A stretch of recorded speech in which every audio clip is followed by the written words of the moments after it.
What's up? Tonight we're talking about how to remove verified negative accounts on your credit report. The very first thing that you want to understand is that nothing has actually been verified. They're never going to send you anything to actually verify it, and there's been no actual investigation.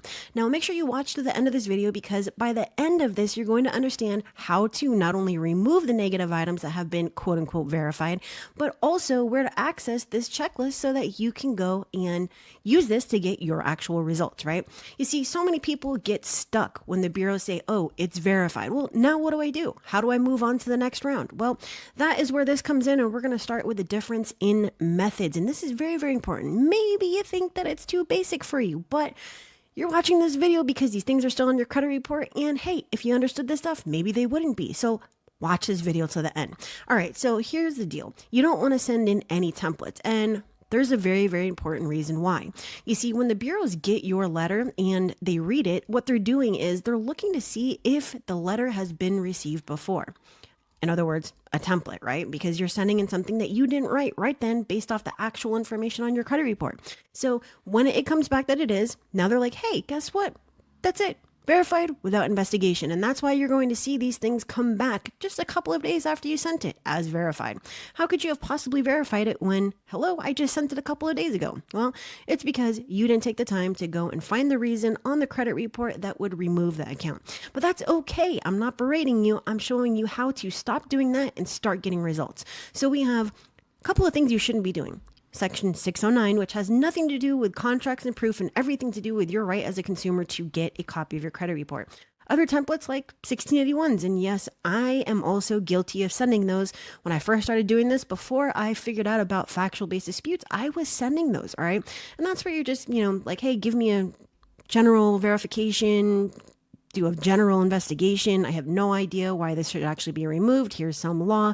What's the method of verification? Here's my third request. Maybe a 605 no permission letter, or I guess I could throw in section 609, right? There's nothing that is strategic. There's nothing that points out and says, hey, this is why you need to remove it. And never, ever, ever dispute online. I'm not even going to go into that one because I already have other videos. And identity theft. If you are using identity theft, you are setting yourself up for failure if you are not an actual victim, all right? Just so you know, you can do 6 months in jail, and that's for fraud, all right? And that's not even talking about perjury for doing the affidavit.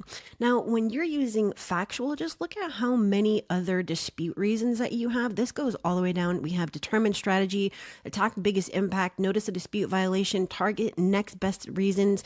Then you have 17 other options available. Evolution line method, date last reported to prove no investigation took place, send out next corresponding dispute for creditor or collector, targeting the facts and nothing more, how to actually do it, and when and where. Now, that looks like a lot more than just saying, here's my first request, here's my second, here's my third, so on and so forth. Now, the next part that you want to understand is that each and every element on your credit report actually influences the other, all right? So let's just go over this real quick. So we have different elements like payment history, first date of delinquency, and violations, right? We have our canons, date last active, date last paid, and notice of dispute. And then we have our squirt guns, things that you should just not be using, like limit, open date, and terms, all right? So now that you see that part, the most important part of the dispute process is understanding, like how I said, how one account element correlates to another. So if we fail to see how the date last active influences the natural reporting of the account and how each of the following elements influence the former, our ability to achieve deletions on the negative account decreases as we go along with our rounds. Now, what that means is the longer you dispute, the harder it is to remove the accounts, right? So let's just go look at this real quick. So I do have another video on this, and that's why we're kind of speeding through this process, but date last active indicates when the account will naturally fall off the credit report, right? It's the date when the 7-year time period begins and is the biggest form of retaliation of the bureaus to change this date to keep the account on the credit report longer. This is also called re-aging and adds another 7 years to reporting and is a violation to re-age the account. Now with date last paid indicates the date the account was last paid by the consumer, and in the event the account becomes charged off and never paid again, the date last paid should become the date last active, should be around this date, right? And then when you submit a dispute, it's required that a notice is entered to your credit report within 30 days of receipt that says disputed by consumer, right? So if it's not entered, it's a violation of Section 623. Now, this way, other creditors will know that the account may have an inaccuracy, and it's a great way to catch the Bureau's creditors and collectors with a violation, okay? Now, payment history. The payment history is where it all starts. If late payments are reported inaccurately, then the date last paid will be reported inaccurately, and the date last active will be reported inaccurately. And if the date last active is reported inaccurately, the account will not be removed within the correct time frame. And it all begins with the payment history, right? Now, let's talk about first date of delinquency real quick. Continuing with the late payment flow, the first date of delinquency can throw off the entire reporting. And an example would be if all three bureaus report a different date, this would mean that the account would naturally, without interference from a dispute, be removed according to the statute of limitations. And you could see a difference of even 6 years. So it would go date last active, date last paid, notice of dispute, and then payment history and first date of delinquency. Now, talking about the flow, let's look at the dispute impact mapping. And again, if you head down into the description, you can actually go check these out yourself and have direct access to them so that you can go over them at your own convenience, all right? This is really, really simple, but this is where understanding how all of these influence the other gets you results. If you don't understand this stuff, then you won't be able to use it, and instead, you're going to be doing things like sending out the wrong letters, such as a 609 or a 1681 or disputing online, all right? So if you look at the dispute funnel properties, you're going to see that date last active, date last paid, and notice of dispute have the highest probability of removal, all right? So I'm going to try to move this up here, but it's not working with me here. Here we go. So the dispute funnel process properties shows you that there's an extremely high probability of deletion when you're using those top three. Now, when you go down to first date of delinquency and activity after the close date, now that's a 30% probability. And then now when you are disputing the things at the lower part of the impact funnel, like monthly payment, high balance, balance, and status update, unless they're inaccurate or blatantly inaccurate, now you're only at a 20% probability. Now, what about the last two that you shouldn't be using?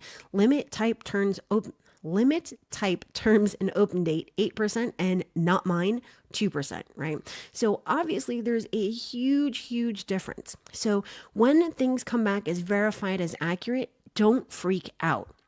What you want to do is find the next best dispute reason and challenge based on factual or tactical, or send out a challenge based on what it was that they said. How did you verify this as accurate? So don't ever think that your process is totally and completely lost. All you need to do is, as I very simply put step by step in the checklist,